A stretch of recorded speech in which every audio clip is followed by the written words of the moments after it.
मुंबई महापालिकेच्या तयारीसाठी काँग्रेसचे महाराष्ट्र प्रभारी रमेश चेन्नीथलांचा विशेष दौरा। मालाडमध्ये अनेक कार्यकर्त्यांसोबत शिबिराचं आयोजन, कार्यकर्त्यांना मार्गदर्शन करणार।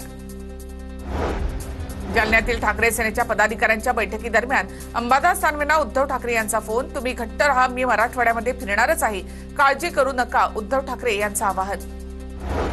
ठाणे जिल्हा परिषद भाजपच्या झाल्याशिवाय राहणार नाही, भाजप प्रदेशाध्यक्ष रवींद्र चव्हाण यांचं सूचक वक्तव्य। ठाण्यामध्ये भाजप शिवसेनेमध्ये वाद निर्माण होण्याची शक्यता। मुंबई महापालिकेमध्ये भाजपचं मिशन 150। गेल्या निवडणुकीमध्ये भाजपला 82 जागा मिळाल्या होत्या। भाजपचा 100हून अधिक जागा जिंकण्याचा निर्धार।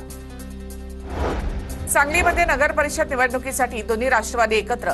भाजप आमदार पडळकर यांच्या विरोधामध्ये दोन्ही राष्ट्रवादी एकत्रित निवडणूक लढवणार। जनतेच्या मनातील खरे मुख्यमंत्री एकनाथ शिंदे।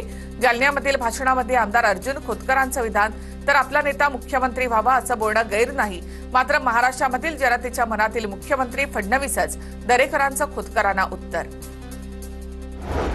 अहिल्यानगरमधील राहता नगराध्यक्ष पदासाठी 2 अपक्षांचे उमेदवारी अर्ज दाखल। श्रीरामपूरमध्ये आगामी निवडणुकांसाठी महिला उमेदवारांनी अर्ज दाखल केले। आतापर्यंत कोपरगावमध्ये नगरसेवक पदासाठी 1 तर शेवगावमध्ये 2 अर्ज दाखल।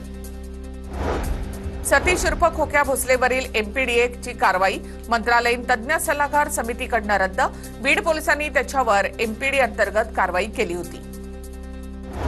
ठाकरेंच्या शिवसेनेचे नेते आणि माजी खासदार उन्मेष पाटलांच्या अडचणीत वाढ। चाळीसगाव ग्रामीण पोलिसांकडून फसवणूक प्रकरण आर्थिक गुन्हे शाखेकडे वर्ग। उन्मेष पाटलांच्या अटकेसाठी पथकही रवाना।